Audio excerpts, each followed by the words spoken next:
नमस्कार माऊली. माऊली, भगवंत असं कधीच म्हणत नाही की तुम्ही फक्त त्याची भक्तीच करत राहा, त्याची पूजाच करत राहा आणि मग तो तुमच्या सगळ्या इच्छा पूर्ण करेल. असं काही नाही माऊली. तो एवढंच पाहत असतो की तुमची श्रद्धा कशी आहे, तुम्ही किती श्रद्धेय आहात. आणि जर त्याला असं जाणवलं की तुम्ही तुमच्या प्रयत्नावर फार कमी निर्भर आहात आणि त्याच्यावरच फार काही अवलंबून आहात, तर मग मात्र मुद्दामून तो असं काहीतरी चुकीचं फळ देतो किंवा अशी काहीतरी योजना आखतो की ज्याच्यामुळे तुम्ही त्याचा तिरस्कार करू लागता आणि पुन्हा जाणून बुजून तुम्ही आपल्या प्रयत्नाला वाढवू लागता. म्हणूनच म्हणतात ना माऊली, प्रभू म्हणजे कुठली बाहेरील शक्ती नाही, ती स्वतःतली शक्ती आहे. मात्र तिची जाणीव करून देणारी प्रेरणा आणि श्रद्धा तेवढी आपल्यामध्ये असायला हवी. अगं असं काय करते, कर ना जरा मदत माझी. माझी झोप पण महत्वाची आहे, तुला समजत नाही. मी काही एक ऐकणार नाही. अरे ह्याला काय अर्थ आहे? लतिका, लतिका.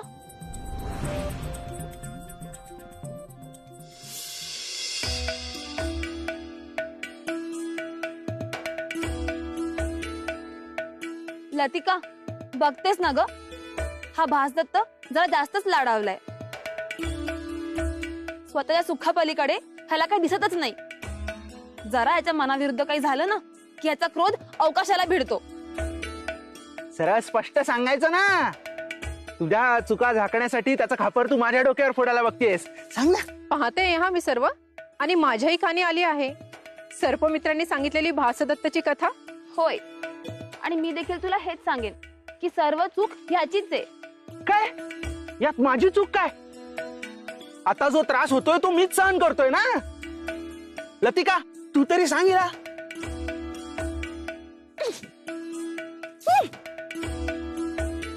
लतिका, तुला माहितीये का, कौशिकीचं वागणं ना मला संशयास्पद वाटतंय. माझ्या मनात ना असंख्य प्रश्न निर्माण झालेत त्यामुळे. सगळ्यात पहिले म्हणजे कौशिकी त्या मनुष्याच्या मागे गेलीच का, आणि त्याच्यावर एवढी दया का दाखवली, आणि दुसरं म्हणजे रात्री अंधार पडेपर्यंत ती होती कुठे. लतिका, मी ना कौशिकीचा शोध घेण्यासाठी सर्व दिशांना स्वतः भ्रमर पाठवले होते. त्यांनी काय सांगितलं माहितीये का? त्यांनी सांगितलं की ती नदी तीरावरच्या मनुष्य वस्तीपर्यंत गेली होती, जिथे आजवर कोणी आपल्यापैकी गेलं नव्हतं. आणि मुळात ती त्या मनुष्याच्या मागे गेलीच का? नक्की काय चाललंय? यातून मला इतकेच जाणवते आहे की तिच्यावर त्या तरुणाने गारुड केले असावे. काय कौशिकी, भावला का तो तरुण? मनी वसला का तुझ्या?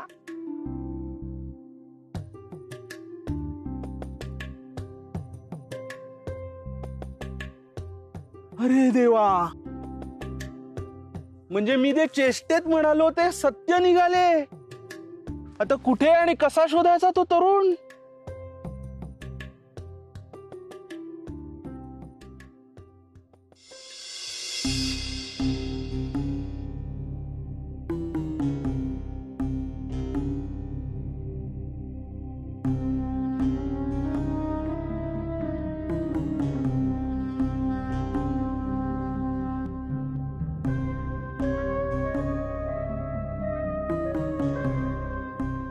नेमकं काय घडलं माझ्यासोबत?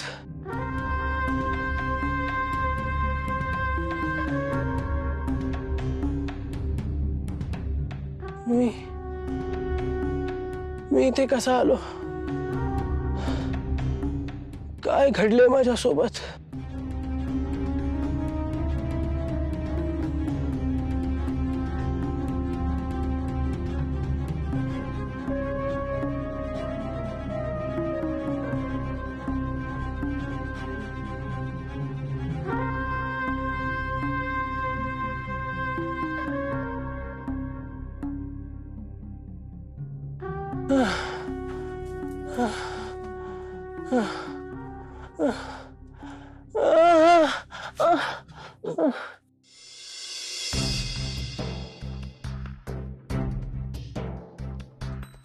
पुत्र कल्पवसु.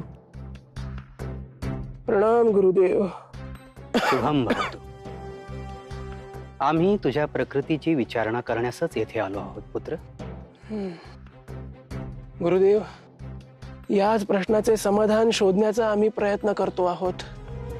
परंतु काल नेमके असे काय घडले तुझ्या आयुष्यात पुत्रा? गुरुदेव, तेच आम्हास आठवत नाही. बुद्धीवरती ताण देऊन आठवण्याचा प्रयत्न केला तरीही आम्हाला आठवत नाही. इथवर येण्यासाठी आम्ही नदीपात्रात प्रवेश केला आणि ती ओलांडून येत असताना काहीतरी घडले. त्यानंतर आम्ही भयभीत झालो. मात्र तत्पश्चात काय घडले आम्हाला स्मरत नाही. आश्चर्य आहे. भासताना हे सर्व अतर्क्य भासते आहे. परंतु सुवार्ता अशी की आता तुला ज्वर नाही आणि दुसरे कुठले क्लेशही नाहीत. देहात थोडे बळ येताच तू पुन्हा विद्याभ्यासास प्रारंभ करू शकतोस पुत्रा. हो, होय गुरुदेव, जशी आपली आज्ञा. प्रणाम गुरुदेव. चल वत्सा.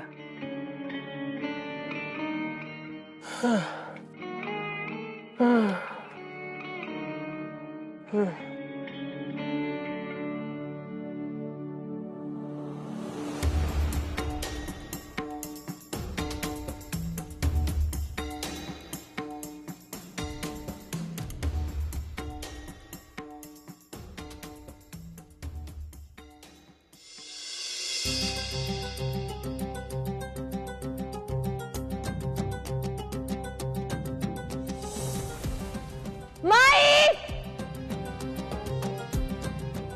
माई माई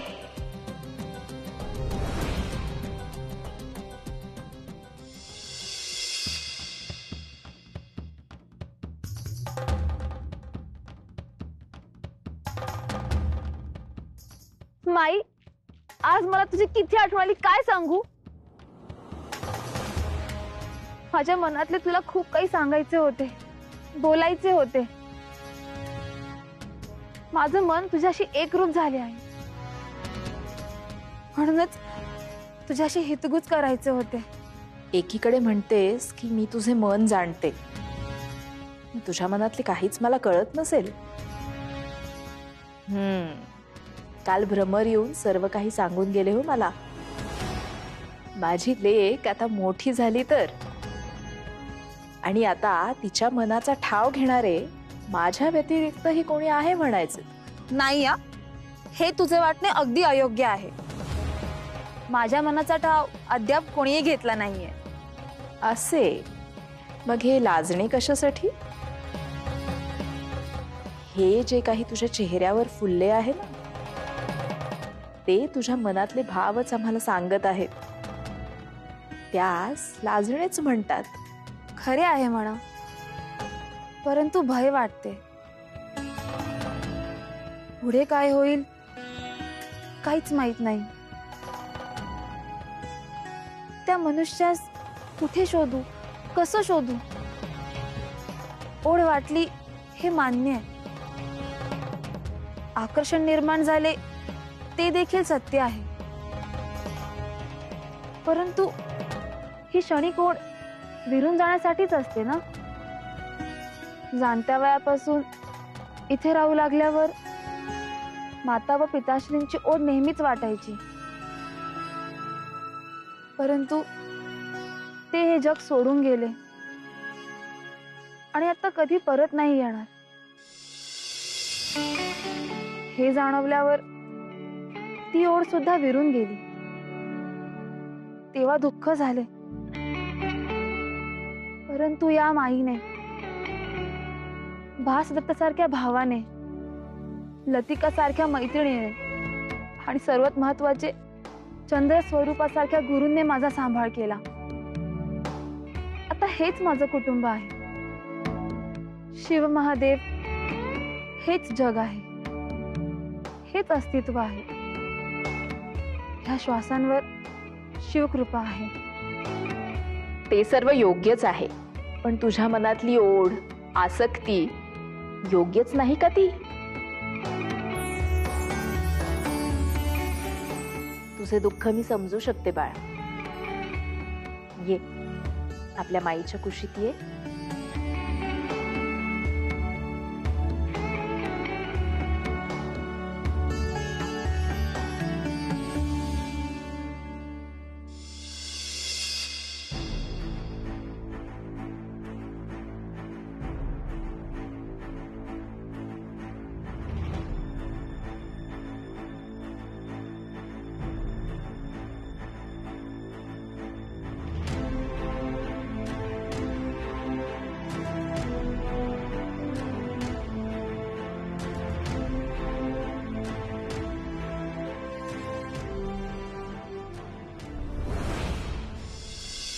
यक्षस्वरूपाय जटाधराय पिनाकहस्ताय सनातनाय दिव्याय देवाय दिगंबराय तस्मै यकाराय नमः शिवाय. नमः शिवाय. यक्षस्वरूपाय जटाधराय पिनाकहस्ताय सनातनाय दिव्याय देवाय दिगंबराय तस्मै यकाराय नमः शिवाय. यक्षस्वरूपाय जटाधराय पिनाकहस्ताय नमः दिव्याय देवाय दिगंबराय तस्मै यकाराय नमः शिवाय. कल्पवसू, काय चालले आहे तुझे? तुझे लक्ष कुठे आहे म्हणायचे? तुझ्यासारख्या चाणाक्ष बुद्धिमत्तेच्या शिष्याकडून हे अपेक्षित नव्हते कल्पवसू. क्षमा असावी गुरुवर्य, पण हे मी जाणून बुजून केलेले नाही. घडलेल्या प्रमादाबद्दल केवळ शासन हाच उतारा असू शकतो. त्यामागची मनस्थिती किंवा कारण मीमांसा जाणून घेऊन त्याची तीव्रता कमी होत नसते. तुला तुझ्या प्रमादाची शिक्षा मिळेल कल्पवसू. तुझी शिक्षा हीच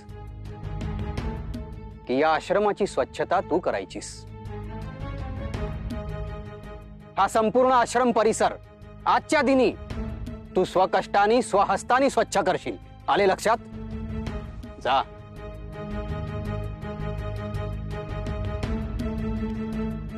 जशी आपली आज्ञा गुरुदेव.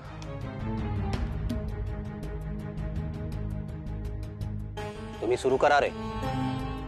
यक्षस्वरूपाय जटाधराय पिनाकहस्ताय सनातनाय दिव्याय देवाय दिगंबराय तस्मै यकाराय नमः शिवाय. यक्षस्वरूपाय जटाधराय पिनाकहस्ताय सनातनाय दिव्याय देवाय दिगंबराय तस्मै यकाराय नमः शिवाय.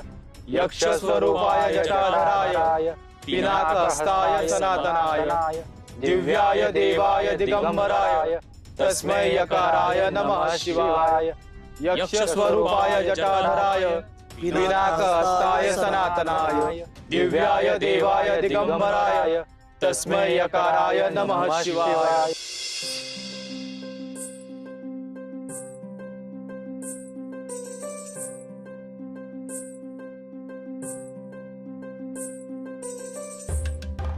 ओम नमः शिवाय. ओम नमः शिवाय. ओम नमः शिवाय. ओम नमः शिवाय.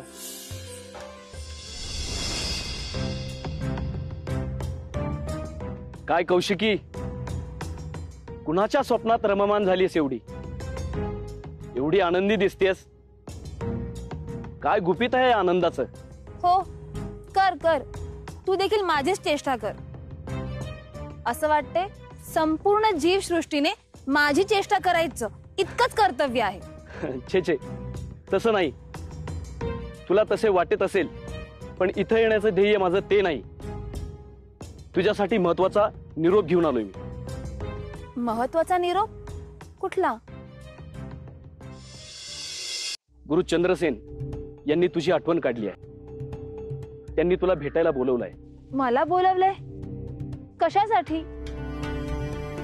ते रागवले आहेत का किंवा इतर काही? यावर मी काय बोलावे? गुरूंच्या मनी काय आहे काय नाही हे मला कसं समजलं? मला असे भासते आहे की सध्या तुझ्या मनी जे घडते आहे याचा सुगावा त्यांना लागला असेल. आणि म्हणून ते क्रोधित. चल माझ्यासह.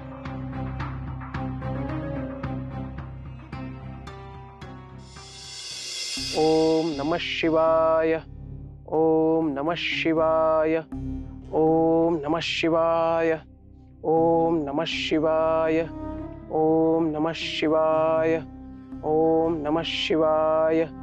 ओम नमः शिवाय. ओम नमः शिवाय. ओम नमः शिवाय. वत्सा, ओम.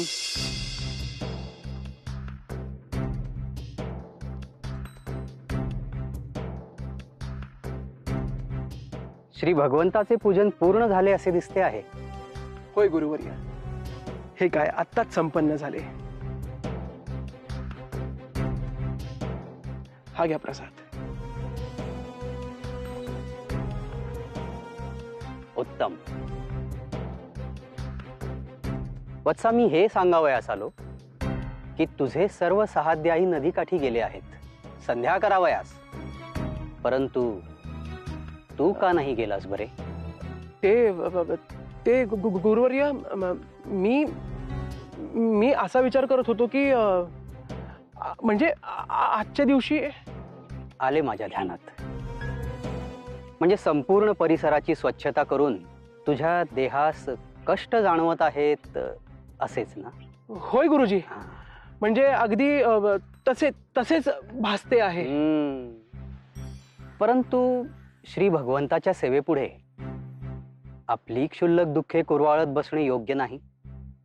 आपले कार्य झाले तरी तुला संध्या करणे टाळून चालणार नाही. तुलाही आपल्या सहकाऱ्यांबरोबर संध्या करावयास जाणे आवश्यक आहे, कारण तू या परंपरेचा पाईक आहेस. तेव्हा तू नदीकाठी जावेस हे योग्य वत्सा. जशी आपली आज्ञा गुरुवर्य.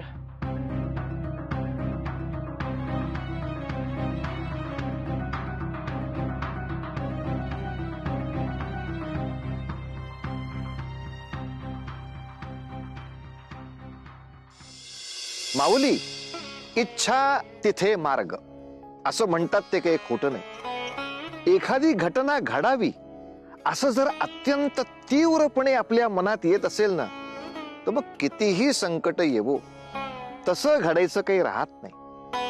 आणि आपली पावलं सुद्धा आपोआप त्याच दिशेनं पडायला लागतात.